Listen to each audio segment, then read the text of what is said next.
Pastor Eddie Lee Long was once considered one of the most influential preachers in the United States. As the senior pastor of New Birth Missionary Baptist Church in Lithonia, Georgia, Long commanded a congregation of more than 25,000 members at the height of his power. His sermons were electrifying, his presence magnetic, and his ability to inspire devotion unmatched in the black evangelical world. Yet behind the confidence, the tailored suits, the promises of spiritual breakthrough, and the image of moral authority lay a maze of contradictions, secrets, and allegations that would forever stain his legacy. Eddie Long was born in 1953 in Charlotte, North Carolina, and raised in a devout Christian home with traditional values. His early life was marked by discipline and strict religious expectations, but also by a fascination with leadership and influence. After college, Long worked briefly in corporate America before turning to ministry, convinced that his voice and charisma were meant for a larger stage. When he took leadership of New Birth in the late 1980s,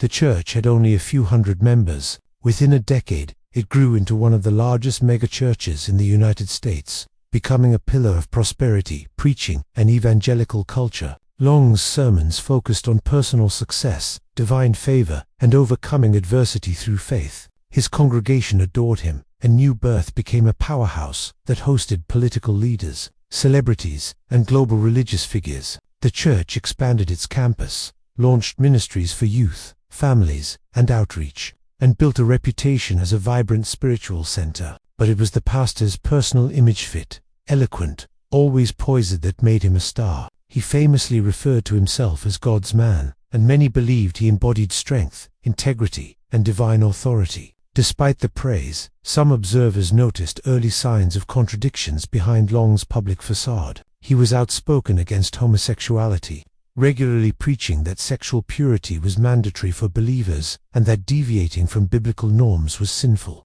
Yet at the same time, former members later recalled a ministry culture that revolved heavily around Long's personal authority. With an inner circle of young men who were unusually close to him, the tension between his rhetoric and private behavior would eventually become the focal point of a national scandal. In 2010, the public image Long built for decades collapsed almost overnight. For young men, former congregants of New Birth filed lawsuits, accusing Long of sexual coercion, manipulation, and abuse. They described years in which Long allegedly groomed them as teenagers, invited them to his private suite during church trips, purchased them cars and gifts, and used scripture to justify sexual relationships. The allegations were explicit, detailed, and shockingly at odds with Long's fiery public stance against homosexuality. According to the plaintiffs, Long exploited his position as a spiritual father, using pastoral authority to create dependence and silence dissent. They claimed he offered them mentorship, private counseling sessions, expensive trips, and intimate access to his personal life, the kind of proximity that made them feel chosen, honored, and bound to his approval. Over time, they alleged, the mentorship shifted into pressure and coercion. They described being made to feel spiritually obligated to submit, believing that resisting the pastor was akin to resisting God's will. The lawsuits exploded across national headlines. Major networks covered daily developments, and the story sparked widespread debate about power dynamics in megachurches and the vulnerability of young congregants. Congregants were stunned. Many denied the allegations outright, convinced that Long was the victim of a smear campaign. Others stepped back, troubled by the details and the rapid mobilization of Long's legal defense. New Birth Missionary Baptist Church publicly stood by its leader, emphasizing presumption of innocence and framing the situation as a spiritual attack. Long's public response only heightened attention. In a now iconic speech delivered shortly after the allegations surfaced, he told his congregation, "I'm under attack. I have never in my life portrayed myself as a perfect man, but I am not the man being portrayed in the media." He pledged to fight the allegations, but stopped short of explicitly denying every claim. He called the congregation to stand firm in faith, positioning the scandal as a test rather than a confession. The sermon ended with the church erupting in applause at the moment of spectacle blending faith, loyalty, and unresolved questions. Behind the scenes, legal teams exchanged documents, conducted interviews, and prepared for trial. The investigation revealed patterns that aligned with the plaintiff's accounts: the trips, the mentoring sessions, the gifts, and the power imbalance between pastor and While no criminal charges were filed, Largely due to statutes of limitation and the nature of the allegations, the civil lawsuits moved steadily forward, and with them came more scrutiny into Long's leadership, finances, and the culture of the church he built. In 2011, after months of legal negotiation, Long and the plaintiffs reached a confidential settlement, believed to be worth several $1 million. The settlement included no public admission of guilt, but for many observers, the resolution spoke volumes. Long took a temporary sabbatical from leadership, leaving the congregation without clear answers. The community was fractured, some feeling betrayed, others still loyal, others simply exhausted by the months of turmoil. New Birth Missionary Baptist Church also faced internal consequences. Membership declined, donations fell, ministries slowed. A megachurch that once symbolized unity and divine blessing now found itself grappling with distrust, division, and the long-term fallout of a leader's alleged misconduct. Many reflected on the dangerous power that charismatic figures can hold, especially in religious spaces where spiritual authority often shields leaders from accountability. Long eventually returned to the pulpit, but the scandal remained a shadow over his ministry. His influence diminished. His speeches grew more subdued. The booming confidence that once defined his sermons was replaced with a measured tone that reflected the weight of the allegations and the public scrutiny he could never escape. For many, his return felt incomplete. There was no genuine acknowledgement, no public apology, no reconciliation process for the church. Everything was left open-ended, unresolved. In the years that followed, Long battled significant health problems. Rumors circulated about rapid weight loss and illness. Though the pastor initially attributed his condition to a strict vegan diet, congregants whispered, critics commented, observers watched. On January 15, 2017, Eddie Long died at the age of 63 from an aggressive form of cancer. His death marked the end of a complex, polarizing era for New Birth and for American megachurch culture. After Long's passing, many survivors and former congregants spoke openly about the emotional turmoil, confusion, and trauma they experienced. Some described years of wrestling with guilt, shame, and spiritual disillusionment. Others criticized the church for remaining protective of Long rather than prioritizing victims. The story raised broader questions about how institutions, particularly religious ones, handle allegations of misconduct against powerful leaders. For New Birth Missionary Baptist Church, recovery has been slow. Leaders who succeeded Long have worked to rebuild trust, emphasizing transparency, community care, and healing. Yet the shadow of Long's legacy remains, serving as both a warning and a reminder of what can happen when power is left unchecked in spiritual environments. The story of Eddie Long is not simply a scandal. It is a profound exploration of trust, influence, vulnerability, and the hidden dangers within charismatic leadership. Many believed he was chosen by God, anointed to lead thousands into spiritual growth and moral purpose. Instead, the allegations revealed a man who may have used scripture, mentorship, and authority as tools of manipulation. Long's story forces us to confront uncomfortable realities: how easily trust can be weaponized, how institutions can prioritize image over truth, how victims can be silenced by spiritual fear, and how charisma can mask coercion. It reveals that betrayal in religious spaces is uniquely devastating, because the harm inflicted is not only emotional or physical, but spiritual. It damages not just individuals, but entire communities of faith. Above all, the case reminds us that discernment is essential. Faith does not require blindness, loyalty does not require silence, and leadership, no matter how gifted, must always be accountable. When it isn't, the cost is immeasurable, and the wounds run deep. What part of this case shocked you the most? Would you have escaped, or fallen into the trap? Let me know in the comments.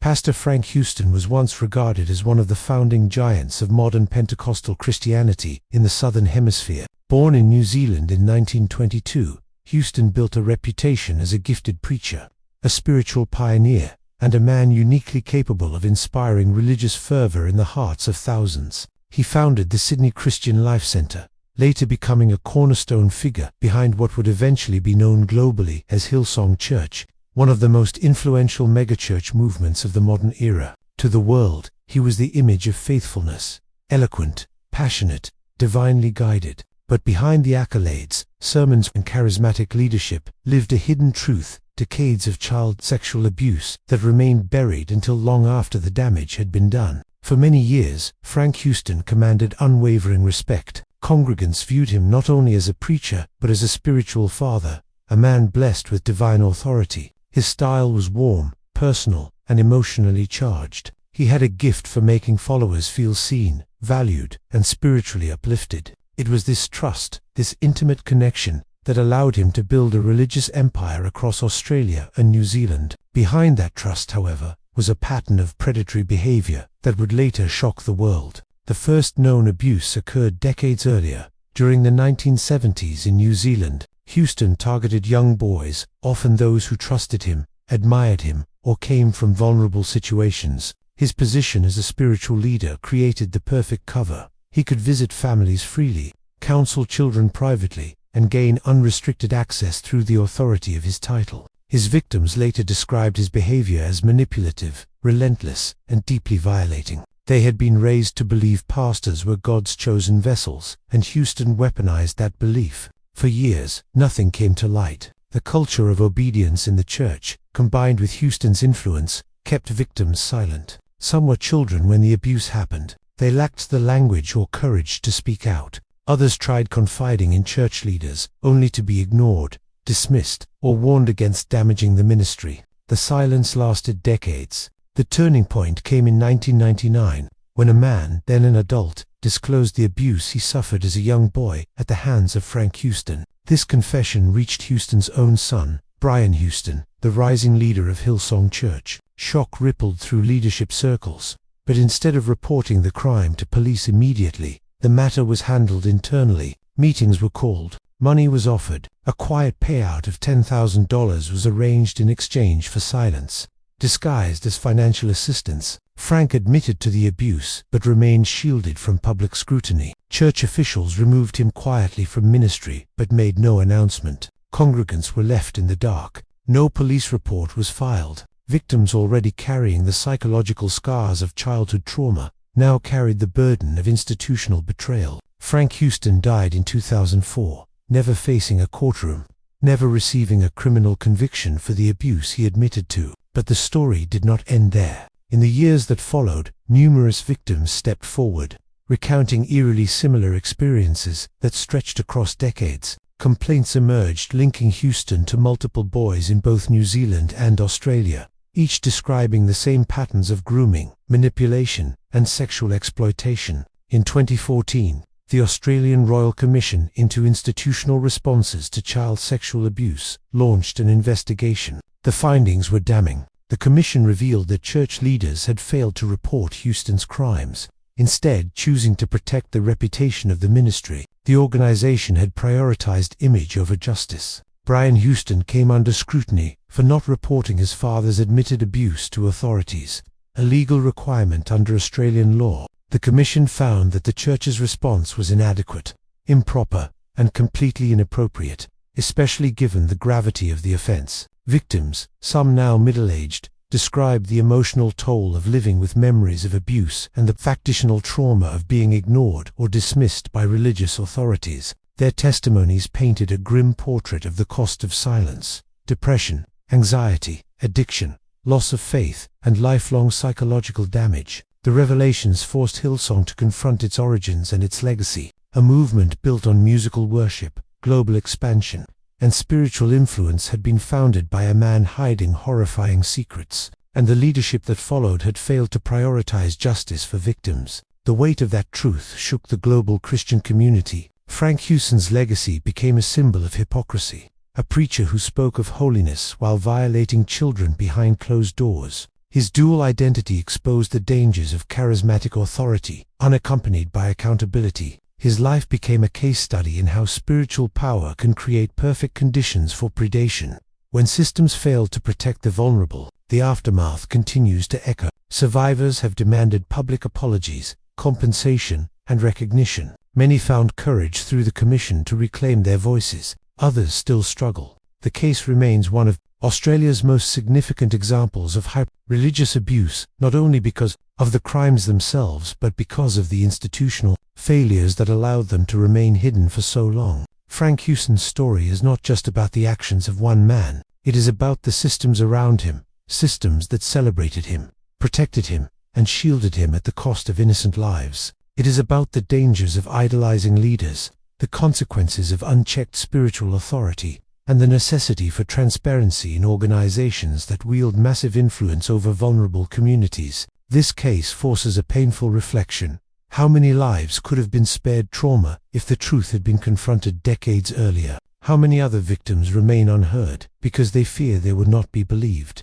How many institutions still prioritize their reputation over the safety of their people? Frank Houston's legacy is a haunting reminder that faith, when placed in the wrong hands, can become a weapon. He preached purity while committing atrocities. He spoke of divine love while inflicting unimaginable harm. He built a ministry on trust and shattered countless lives behind the curtain. His story stands as one of the darkest examples of a preacher who betrayed his calling, proving that sometimes the greatest threats to the faithful come from those standing at the pulpit. What part of this case shocked you the most? Would you have escaped or fallen into the trap? Let me know in the comments.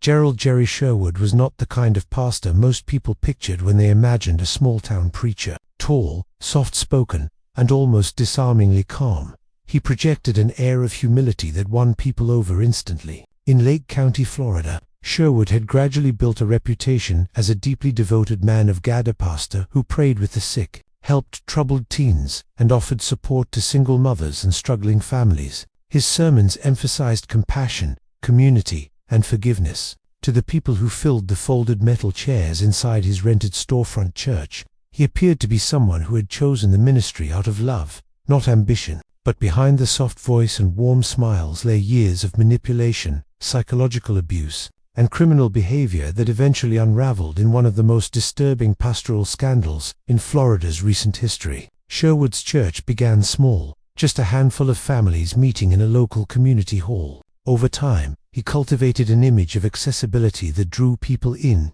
He visited congregants after work, stayed late to pray with those dealing with grief, and offered counseling sessions for children and teenagers who felt lost or misunderstood. Many parents trusted him immediately, believing he genuinely cared for their kids. For them, he was the pastor who remembered birthdays, prayed over report cards, and sat beside hospital beds during emergencies. It was this carefully built reputation that gave Sherwood access to vulnerable people, access he would later exploit in ways that shattered families and left deep trauma in its wake. The first signs that something was wrong were subtle. Some parents later recalled how Sherwood seemed to form unusually close relationships with teenage girls in the congregation. He offered counseling sessions that took place behind locked doors. He insisted on private conversations for spiritual healing. He told parents that their daughters were struggling spiritually and needed extra guidance. For a long time, no one suspected anything sinister. Sherwood had successfully conditioned his congregation to view him as a man who went above and beyond in his ministry,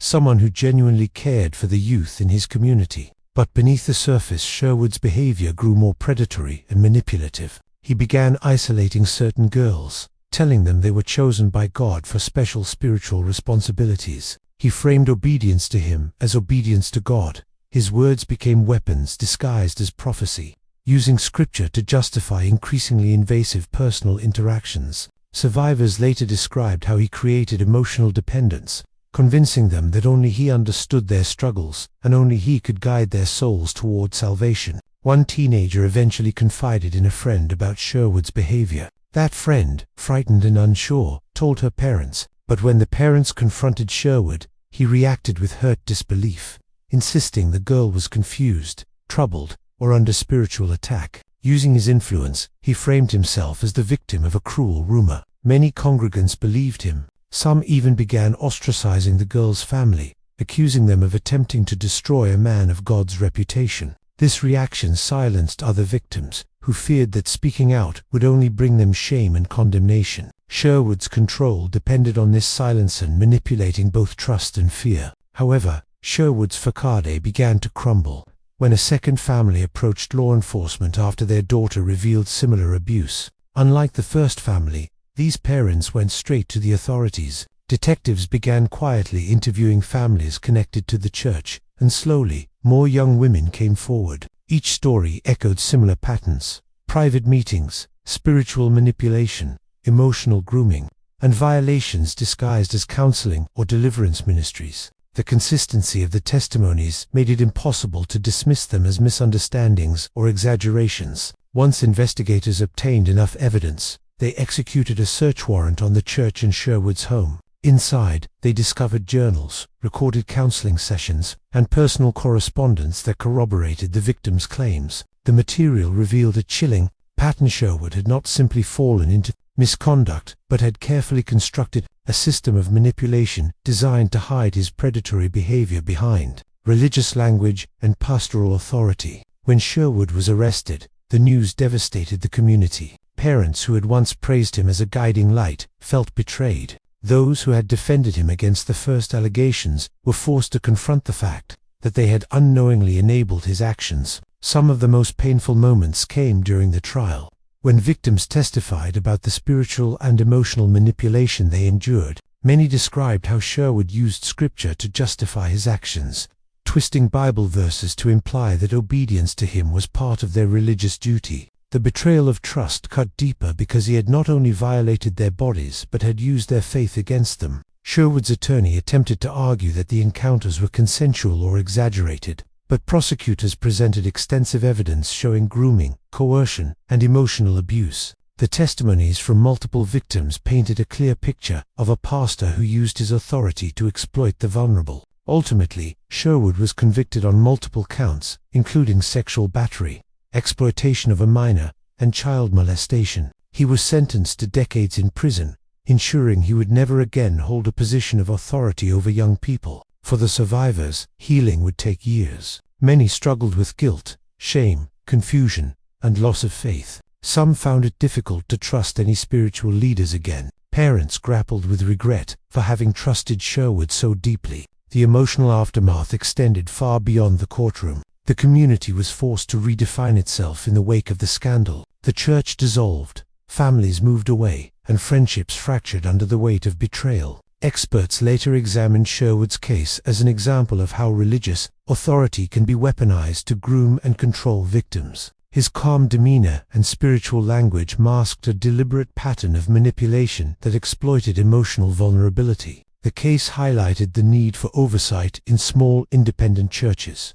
many of which operate without denominational accountability or external supervision. Sherwood's story remains a deeply unsettling reminder of how easily trust can be manipulated. When religious authority goes unchecked, a man who once preached about purity and spiritual protection had used the very foundations of faith to deceive and violate the people he was supposed to shepherd. His legacy is not one of spiritual leadership, but of profound exploitation. A pastor who traded his calling for control, and in doing so, shattered the lives of those who believed in him. What part of this case shocked you the most? Would you have escaped or fallen into the trap? Let me know in the comments.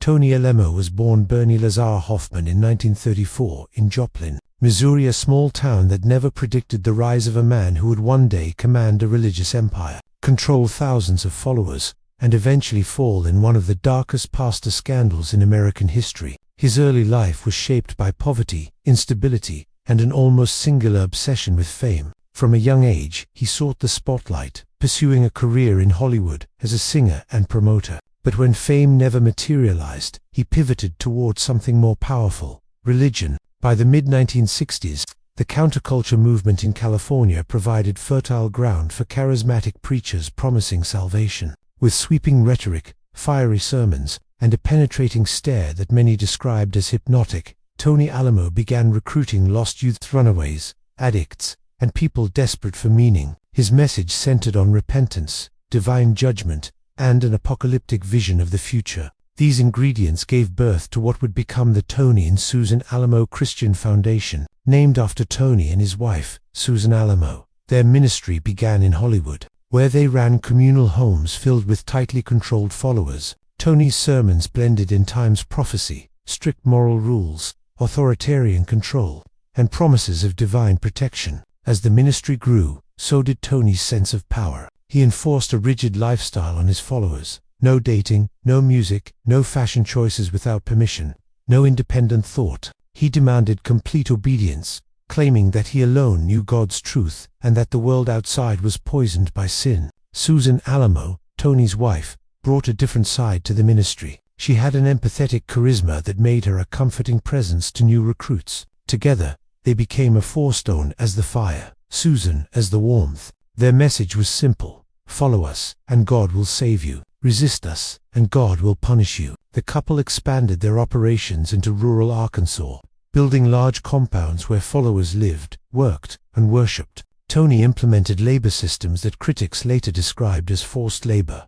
Followers worked in businesses owned by the Alamos for no wages, believing their efforts were offerings to God. These operations included construction companies, clothing manufacturing, print shops, and dozens of service industries supporting the Alamos' growing wealth. But while the Alamos presented themselves as humble prophets, their lifestyle told a different story. They lived in luxury custom suits, expensive jewelry, extravagant homes, while their followers lived in austere dormitories, often surviving on minimal food and working long hours under harsh conditions. Tony taught that material wealth was a blessing from God, but only for those chosen by him conveniently. That included himself. The first major shift came in 1982, when Susan Alamo died of cancer. Her death cracked the facade of the ministry's stability. Followers were told she wasn't truly dead, only temporarily unavailable, and that she would rise again. For months, her body was kept in the compound, preserved through freezing and chemical treatment,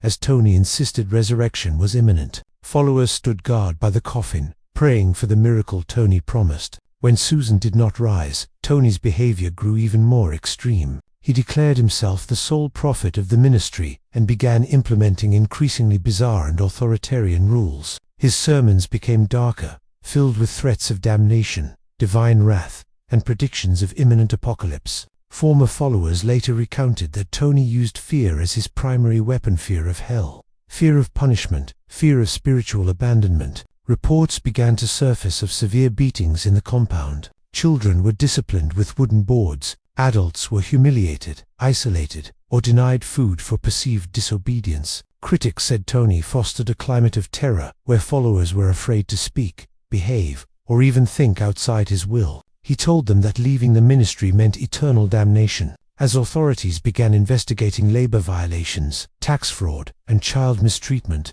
Tony became increasingly paranoid. He moved followers across state lines, hid children from state agencies, and fortified his properties. Despite mounting scrutiny, he retained devoted supporters, many of whom believed he was being persecuted for preaching God's truth. The true horror of Tony Alamo's legacy emerged in the late 1990s and early 2000s. Former members came forward detailing child abuse, forced marriages, and sexual exploitation, all orchestrated by Tony under the guise of religious doctrine. Testimony revealed that Tony used scripture to justify taking multiple underage girls as wives, claiming it was part of God's plan. He forced families to surrender daughters, warning them that resistance meant divine punishment. The girls were groomed, psychologically manipulated, and isolated. Tony told them they were chosen by God, and that their obedience was a holy duty. Survivors described years of trauma, rapes framed as spiritual unions, physical punishments for disobedience, and threats that their families would be cast out or damned if they resisted.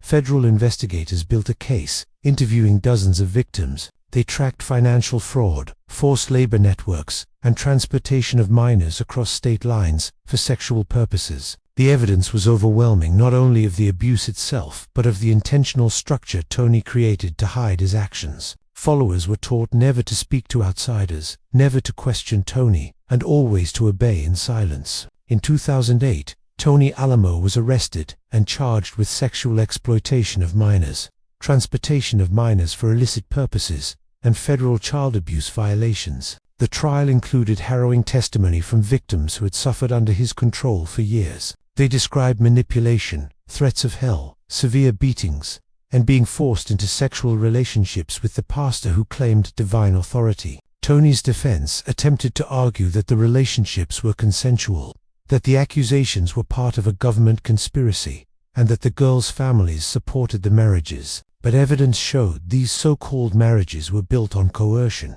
manipulation, and intimidation. Many of the victims were underage, some as young as 8 or 12 when the abuse began. In 2009, Tony Alamo was sentenced to 175 years in federal prison, effectively a life sentence. The judge delivered a scathing statement. condemning the pastor for exploiting faith, abusing power, and destroying lives. Survivors wept as the verdict was read, many experiencing justice for the first time after years of silence. Following the conviction, the federal government seized church properties, dissolved parts of the Alamo Empire, and assisted survivors with relocation and recovery services. Former followers described the emotional devastation of realizing that the man they believed was a prophet had been a predator. Many struggled to rebuild their lives after decades inside a closed religious system that discouraged education, independence, or outside contact. Tony Alamo remained unrepentant until his death in 2017, claiming persecution and insisting he was chosen by God. But his death did little to erase the trauma he inflicted. His victims, now adults, continued fighting for recognition, reparations, and healing. Advocacy groups highlighted his case as one of the most extreme examples of pastoral abuse in American history, a reminder of how easily religious authority can be twisted into a tool of domination. The story of Tony Alamo reveals the dangerous intersection of charisma, unchecked power, and religious isolation. His ability to manipulate scripture allowed him to build a system where exploitation was justified as divine will, obedience was demanded as holy duty, and suffering was framed as spiritual purification. People joined, seeking hope, and found instead a prison of control, fear, and violence. Communities and experts have since studied the Alamo ministry to understand how such an environment forms. The consensus, when a leader claims exclusive access to God's will, discourages outside influence, and demands absolute authority, vulnerability transforms into captivity. The tragedy of Tony Alamo is not only what he did, but how he convinced so many that his actions were righteous. Even today, survivors speak at conferences, warning others to recognize the signs of spiritual manipulation. They discuss the long-term effects, PTSD, anxiety, fear of religious institutions, and struggles with trust. Their strength, resilience, and willingness to expose their suffering have become a testament to courage and a reminder that silence enables abuse. Tony Alamo built his empire with scripture in one hand and control in the other. But the truth eventually shattered the illusion. His story endures as a lesson that faith, when weaponized, becomes a tool of bondage, and that no sermon, no prophecy, and no claim of divine authority excuses the exploitation of the innocent. What part of this case shocked you the most? Would you have escaped or fallen into the trap? Let me know in the comments.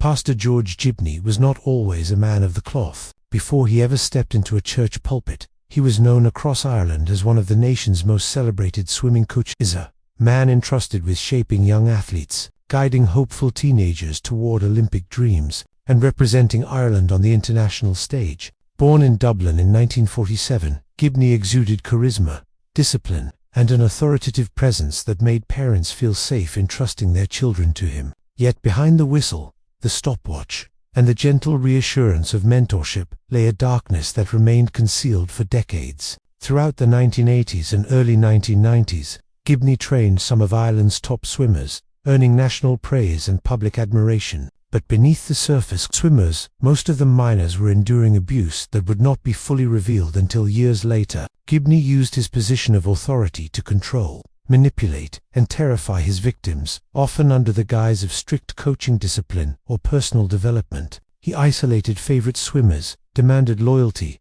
and fostered a climate of intimidation. For those under his guidance, questioning him was unthinkable. For parents, the idea that a respected coach could be abusive seemed almost impossible. Everything changed in the early 1990s, when several former swimmers courageously came forward with allegations of sexual abuse. The accusations described patterns of predatory behavior, forced encounters during training trips, abuse disguised as performance evaluations, and emotional manipulation designed to silence victims. In 1993, the Irish state began investigating these claims, ultimately bringing charges against him. But what unfolded next shocked the public, frustrated victims, and exposed critical flaws in the justice system. Gibney's legal team exploited a procedural loophole in Irish law, arguing that the significant delay between the alleged offences and prosecution made it impossible for him to defend himself. In a controversial ruling, the Irish Supreme Court agreed. The indictment was quashed, and the case collapsed, not because the allegations lacked credibility, but because the court believed he could not receive a fair trial due to the time that had passed. For survivors, the ruling was devastating. The legal system they trusted had allowed the man they accused to walk free. Public outcry followed, as the decision was seen as an example of procedural technicality overshadowing justice. Calls for reform echoed across Ireland, but for Gibney, the ruling provided more than acquittal. It gave him freedom, anonymity, and the opportunity to rebuild his life far from the accusations. Instead of remaining in Ireland, Gibney disappeared. In the mid-90s, he quietly immigrated to the United States with assistance from connections within religious and athletic networks. There, he reinvented himself not as a coach, but as a pastor and church volunteer, inserting himself into new communities where people had no knowledge of his past. In places like Colorado, California, and eventually Florida, he blended into church life, sometimes taking roles related to youth involvement, community prayer, or counseling. His reinvention succeeded largely because American churches and institutions had no access to his sealed Irish case file, and background checks revealed nothing. For nearly 2 decades, Gibney lived quietly in American suburbs, attending church regularly, joining Bible study groups, and positioning himself as a man of faith, seeking spiritual service. For survivors back home in Ireland, his disappearance felt like a knife wound reopened every day, a reminder that a man accused by multiple victims could simply slip into another life and evade consequences. Victims and advocates began pressing governments, journalists, and law enforcement agencies to track him down. Their efforts paid off in 2015, when an investigative team uncovered that Gibney was living in Florida and active in local church circles. The revelation triggered outrage in both Ireland and the United States. Journalists confronted him in parking lots, activist groups protested near his residence, and survivors publicly demanded justice. The situation intensified when immigration authorities began reviewing whether he had been granted entry to the U.S. under false pretenses. Under pressure, the U.S. launched a federal investigation into how he was admitted into the country, and whether his past should disqualify him from residency. Meanwhile, in Ireland, the sports community grappled with the painful reality that one of their most prominent coaches had allegedly inflicted trauma on young swimmers for years. The revelation prompted new national child protection laws, overhauls in sports oversight, and greater transparency in youth athletic programs across the country. For victims, the reforms were important, but they did not erase decades of pain. As details of Gibney's past became more widely known, American communities that had once embraced him began to recognize the risks he posed. Churches that had welcomed him quietly distanced themselves. Members expressed shock and betrayal, and parents who had interacted with him questioned how someone with such a history could have been allowed near youth programs. To many, it felt like a chilling example of how charisma and religious involvement can be used to conceal disturbing truths. Despite international pressure, multiple investigations, and extensive media scrutiny, Gibney has never faced criminal conviction for the allegations made against him. Legal barriers, jurisdiction issues, and timing have shielded him from prosecution. Yet the absence of a conviction has not silenced victim testimonies, nor diminished the weight of their stories. They have spoken publicly, sometimes on national television, sometimes through private interviews, with courage and clarity, ensuring that the truth of their experiences could no longer be hidden. Survivor advocacy groups in Ireland and the US have used Gibney's case as a rallying cry to reform how institutions handle sexual abuse allegations, emphasizing the need for accountability, mandatory reporting, and cross-border cooperation.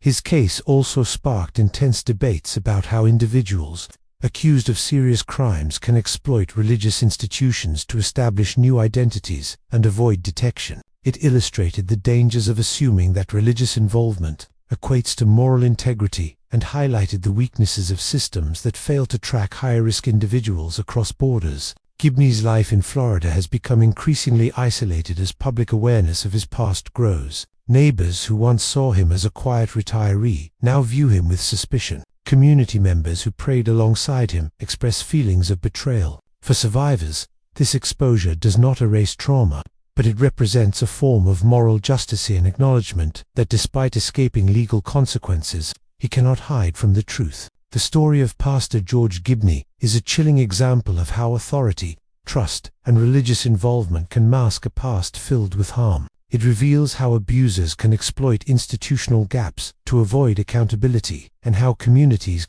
can be manipulated by individuals who craft new identities behind the facade of spiritual devotion. For survivors, the battle for justice continues not through courtrooms, but through speaking out, demanding transparency, and ensuring the world remembers what happened. Gibney's case exposes a difficult but necessary truth. Predators often seek roles that allow access to the vulnerable, and without vigilance, oversight, and a willingness to question even the most respected figures, history can repeat itself. His story is both a warning and a call for reform across sports, churches, and all institutions that shape the lives of young people. While he may have evaded prison, the legacy of his actions continues to echo through the voices of those he harmed, reminding the world that truth has a way of resurfacing, even decades after the crimes were committed. What part of this case shocked you the most? Would you have escaped, or fallen into the trap? Let me know in the comments. Before the world knew the name R. Kelly as a global R&B superstar whose crimes would later shock the world, he was first known in his community as Pastor Robert Sylvester Kelly, a church-trained gospel musician raised under the spiritual authority of pastors who encouraged him, mentored him, and placed him behind the pulpit as a young performer. Though Kelly was never ordained in a formal sense, he carried the title pastor and minister of music throughout his youth, leading choirs, performing sermons, and guiding worship at churches across Chicago's South Side. To many, he was a young man touched by God, someone whose talent came directly from heaven. But decades later, the public would learn that behind the music, behind the church upbringing, and behind the praise from clergy, Kelly had become one of the most notorious predators in modern American history, a man who used his spiritual reputation and community trust to hide escalating patterns of sexual abuse, manipulation, and psychological control. Robert Sylvester Kelly was born in 1967 in Chicago, Illinois, and from an early age, the church became the center of his life. His mother, Joanne Kelly, brought him to services every week. He sang in the choir, played piano during worship, helped with youth services, and delivered music that moved congregants to tears. Church leaders quickly saw his talent. They called him blessed, anointed, chosen. They placed him in leadership positions that gave him spiritual authority despite his young age. Church members remembered him as a spoken, polite young man whose voice seemed capable of lifting a congregation into emotional catharsis. But beneath that carefully cultivated church image, darker truths were forming. Kelly would later reveal in interviews, and victims would corroborate, that he endured sexual abuse as a child within the same religious community that had elevated him. Family acquaintances, older church members, and individuals with authority were later identified as potential abusers. Traumatic experiences at such a young age had lasting psychological consequences, but trauma alone cannot explain the monstrous behaviors Kelly would later inflict. It only provides context for his growing detachment from moral boundaries. By his teenage years, Kelly had developed a double life. In church, he was a respected musician. Outside, he used his position to attract young girls who admired him. Multiple former congregants would later reveal that Kelly frequently spent time with teenage girls after choir rehearsals or youth events. Some adults claimed to have confronted him. Others ignored what they saw, most simply assumed the behavior was harmless. A tragic hesitation that would allow his predatory pattern to grow unchecked for decades. Kelly transitioned into mainstream music in the late 1980s, forming a group with church peers before eventually signing with Jive Records. His rise to fame was rapid. Hits like I Believe I Can Fly and Gotham City made him an international icon, and his gospel-inspired delivery strengthened the perception that he was a spiritually guided artist. Fans adored him. Churches invited him to speak. Youth pastors cited him as proof that God rewards perseverance. Kelly leaned heavily into this narrative, often crediting his success to God and sharing stories about how faith shaped his life. All the while, behind closed doors, his predatory behavior escalated. By the early 1990s, multiple young women and girls were already reporting inappropriate behavior. Some described being approached backstage at concerts. Others recalled being contacted by Kelly's associates, individuals who acted as recruiters, offering young girls opportunities to sing, model, or receive spiritual mentorship. Many of these victims came from religious families who believed Kelly's persona as a faith-driven musician. To them, he wasn't just a celebrity, he was a pastor's child, a church-trained man, a gospel-rooted figure who spoke openly about God. One of the earliest public cracks in Kelly's image came in 1994, when he illegally married 15-year-old Olia, one of his protégés, at a Chicago ceremony. Kelly presented himself as her musical mentor and spiritual guide. To outsiders, he claimed he was helping a talented young woman find her voice. Behind the scenes, he manipulated, coerced, and controlled her life. The marriage, later annulled, was facilitated through falsified documents that listed Olia as 18. Church members who had once praised Kelly began whispering. Some knew something was wrong, but in a culture where celebrity status and spiritual reputation shielded men from accountability, few spoke publicly. Over the next 2 decades, allegations piled up like a dam ready to burst. Videos, photos, testimony, and lawsuits revealed patterns of abuse involving minors, coercion, confinement, and sexual exploitation. Victims described how Kelly used his spiritual roots to manipulate them. He told them God brought them to him. He told them they were chosen. He told them leaving him meant betraying God's plan. This spiritual language, borrowed from his pastoral upbringing, became a weapon. Many survivors were teenagers when they met him. Some were recruited at malls. Others were approached outside concerts. Several met him through church connections, people who praised Kelly as a man of God. His team often targeted girls who admired him for his gospel music or believed he would guide them spiritually. Once inside his inner circle, the victims described a system of psychological domination, strict rules for how they dressed, restrictions on communication, isolation from families, punishment for disobedience, public humiliation, sexual coercion framed as spiritual obedience. Kelly turned religious language into a tool of control and created an environment that resembled a cult more than a music career. By the 2000s, the allegations became national news. The infamous videotape showing Kelly engaging in acts with an underage girl surfaced, yet despite overwhelming evidence, Kelly was acquitted in 2008 due to witness intimidation, fear, and legal loopholes. Many church leaders remained silent. Some even defended him, citing forgiveness, redemption, and the belief that only God could judge. But victims kept coming forward. In the late 2010s, documentaries like Surviving R. Kelly amplified survivors' voices. Public outrage grew. Prosecutors revisited old cases. New victims emerged. And in 2021, the dam finally broke. Kelly was convicted on federal charges, including racketeering, sex trafficking, coercion, and abuse. The verdict exposed a decades-long system of exploitation that had been protected by fame, money, and the lingering perception that Kelly was a God-touched figure rather than a predator. The courtroom testimonies painted a devastating picture. Young women deprived of autonomy, manipulated emotionally and spiritually, and trapped in environments where Kelly dictated every aspect of their lives. Many described long-lasting trauma, anxiety, depression, loss of trust in religious institutions, and deep spiritual wounds. They spoke about how Kelly used his church background to gain parents' trust, sometimes even interacting with families as though he were a spiritual mentor. Kelly was sentenced to 30 years in federal prison, marking one of the most significant convictions of a public figure for long-term sexual violence in modern U.S. history.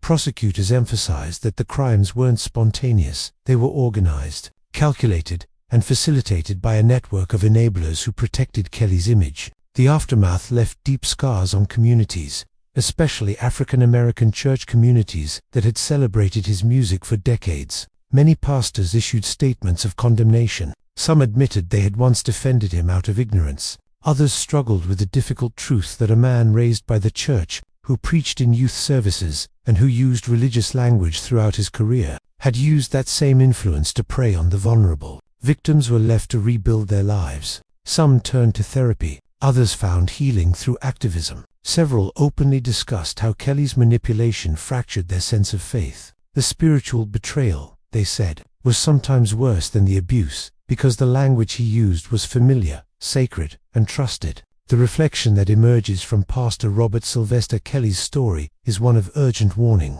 When a leader, religious or not, relies on charisma over accountability, and when spiritual language is used to manipulate instead of uplift, the consequences can be catastrophic. Kelly's church upbringing provided him early trust, early authority, and early access to vulnerable youth. The very institution that shaped him gave him tools he later weaponized. It is a sobering reminder that faith, without oversight, transparency, and safeguards, can be dangerously misused. Kelly's legacy is not just a celebrity scandal. It is a heartbreaking example of how spiritual grooming can operate behind the facade of music, fame, and church leadership. His story forces communities to ask difficult questions.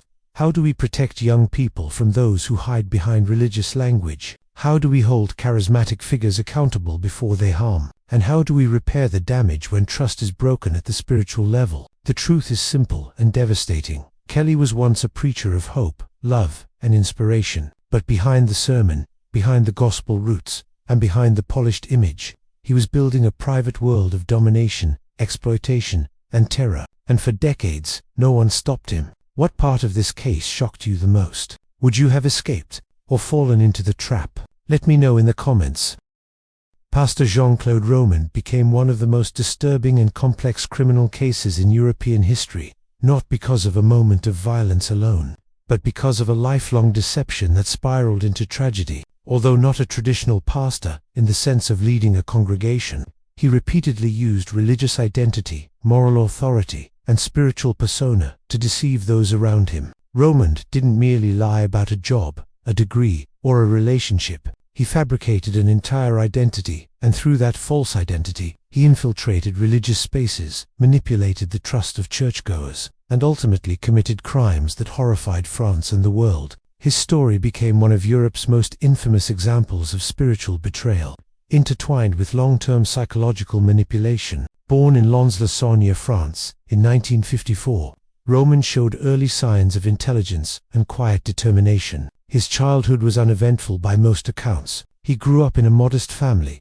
attended school, and blended into his small community. There were no early warnings of deception, manipulation, or malice. Yet, even in adolescence, Roman began to craft lies to avoid embarrassment or gain sympathy. Teachers remembered him as charming but evasive, intelligent but strangely inconsistent. These traits, subtle, almost invisible, would later escalate into elaborate, lifelong fabrications that blurred the line between fantasy and reality. After finishing high school, Roman enrolled in medical school in Lyon, but something happened during his second year. Either the pressure was too great, or his fear of failure outweighed his ambition. Instead of failing out, he simply stopped attending classes, stopped taking exams, stopped participating in the life he had presented to everyone else. But he never told his family. Instead, he began the deception that would define his life. He pretended to continue medical school, year after year, fabricating progress, exams, and internships that never happened.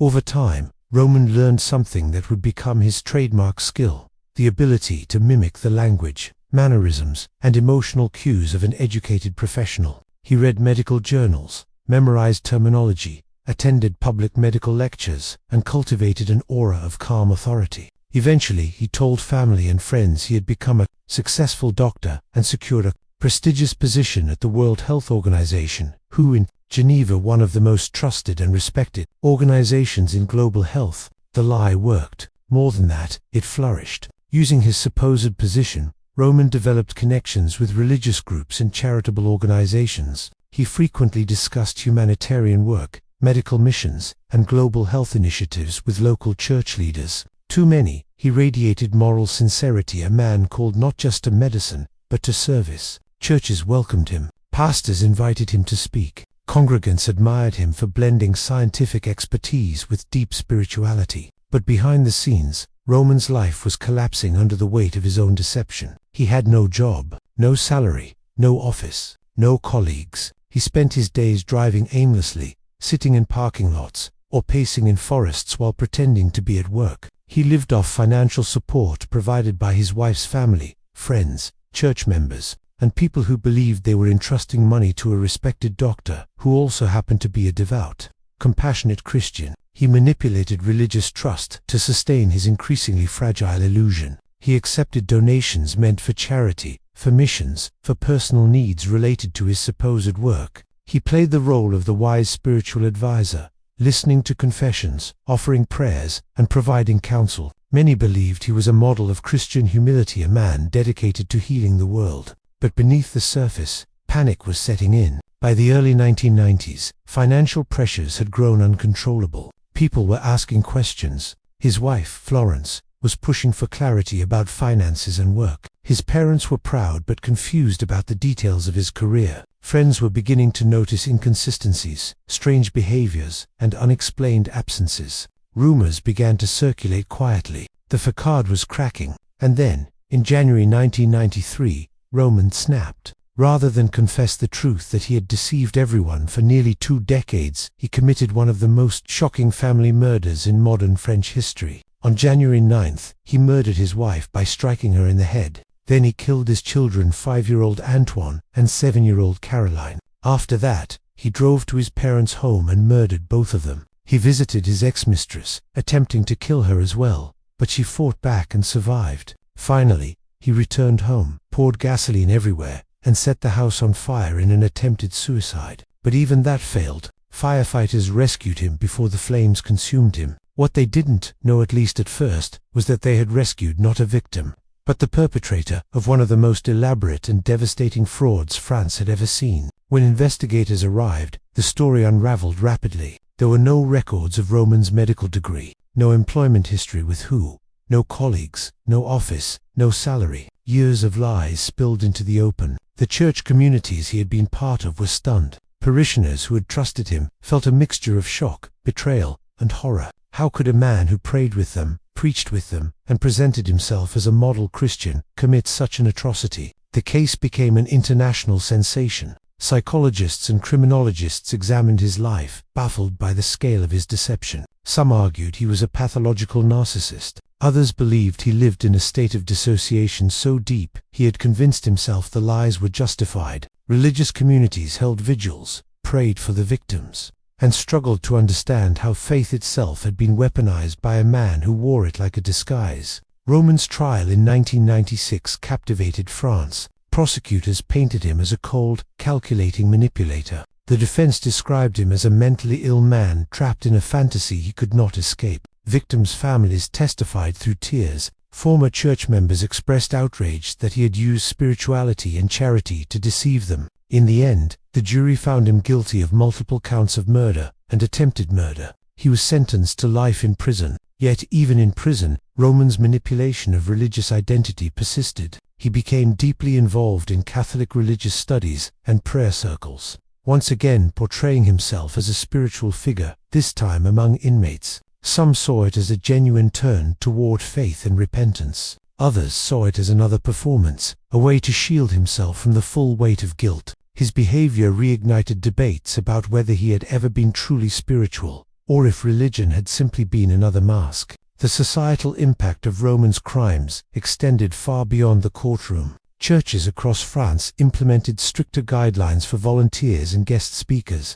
Religious leaders emphasized the importance of background checks, transparency, and accountability. The case opened a national conversation about trust, authority, and how vulnerable people can be when individuals use religious identity as a tool for manipulation. Roman's story has continued to haunt France. His release from prison in 2019 sparked renewed debate and anxiety. Many argued he should never be free. Others pointed to rehabilitation. Yet the shadow of his crimes lingers, especially among church communities who felt spiritually violated by his deception. The tragedy of Jean-Claude Roman reveals the terrifying potential of spiritual authority when twisted by deception. He embodied the image of a faithful Christian, a caring husband, a devoted father, a respected professional, a moral example while hiding a labyrinth of lies. His case forces us to confront uncomfortable truths. The most dangerous betrayal comes not from strangers, but from those who claim moral virtue and spiritual purity. In the end, Roman's life is a reminder that religious identity can be used as both a shield and a weapon. He fooled congregations, friends, and his own family by cloaking himself in the language of faith. And when the illusion could no longer hold, the collapse was catastrophic. He was never the doctor he claimed to be. He was never the man of faith he pretended to be. He was a predator of trust, hiding behind prayer. The stories you've seen today expose a chilling reality. The very individuals entrusted with guiding faith, morality, and community can sometimes betray the sacred trust placed in them. From hidden sins to blatant exploitation, these preachers turned positions of spiritual authority into tools for personal gain, manipulation, and harm. Faith is meant to inspire, protect, and uplift, but when leadership is corrupted, the consequences are profound and lasting. Subscribe to continue uncovering the hidden truths behind those who wield spiritual influence. Like this video if these cases opened your eyes to the dangers of blind trust, and share to alert others to the warning signs of those who may betray their calling. Because understanding the fine line between holiness and corruption is the first step in protecting yourself, your community, and the sacred values that should guide all faith leaders.